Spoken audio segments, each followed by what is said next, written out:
Hi hello నమస్తే welcome to my channel by channel కొత్తగా చూస్తున్నట్టయితే ముందుగా సబ్స్క్రైబ్ చేసుకోండి. అలాగే నేను చెప్పే సమాచారం అందరికీ స్టార్ట్ అయింది బై. అయితే ఈరోజు మన టాపిక్ వచ్చేసి మన రాబిట్ హుడ్ సినిమా నుంచి అయితే ఒక సాంగ్ అయితే రిలీజ్ అయింది బై. ఆ సాంగ్ అయితే నాకు పెద్దగా అనిపించలేదు, కానీ ఆ అమ్మాయి పర్ఫార్మెన్స్ సూపర్ అనిపించింది. అలాగే జీవి ప్రకాష్ అన్న ఏదో ట్రై చేద్దాం అనుకున్నాడు, కానీ అంత వర్కౌట్ కాలేదేమో ఈ సాంగ్లో అనేది మాత్రం నాకు కళ్ళకు కట్టినట్టు అనిపించింది భయ్య.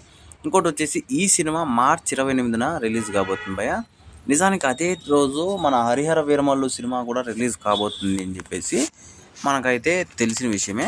కాకపోతే ఇప్పుడు అసలు నితిన్ అన్న మనందరికీ తెలుసు, మన పవన్ కళ్యాణ్ గారి ఫ్యాన్ అని చెప్పేసి. ఆయన ఎందుకు అదే రోజు పవన్ కళ్యాణ్ గారికి పోటీగా వస్తారని చెప్పేసి కూడా చాలామంది అయితే చెప్పుకుంటూ వస్తున్నారు భయ్య. నిజానికి అది వాస్తవమైన మ్యాటరే. అసలు అలాంటి అంటే అంత ఫ్యాను ఆయన. ఎలాంటి ఫ్యాన్ అంటే ఇంకా భక్త కన్నప్పలాగా అని చెప్పచ్చు, శివుడికి భక్త కన్నప్పలాగా అని చెప్పచ్చు మన నితిన్ అన్న పవన్ కళ్యాణ్ గారికి అలాంటి ఫ్యాను. అలాంటిది ఒకే రోజు ఆ సినిమాతో పాటు ఈ సినిమాని ఎందుకు వదులుతారు అని చెప్పేసి కూడా నాకు కూడా ఆ డౌట్ అయితే వచ్చింది భయ్య.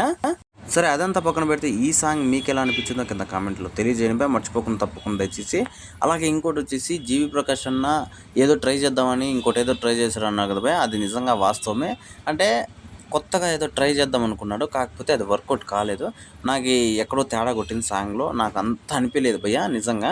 కాకపోతే నేను చెప్పినట్టు హీరోయిన్ పర్ఫార్మెన్స్ మాత్రం సూపర్ అనిపించింది. మరి మీకు ఎలా అనిపించిందో కింద కామెంట్లో తెలియజేసేయండి. మర్చిపోకుండా తప్పకుండా దయచేసి.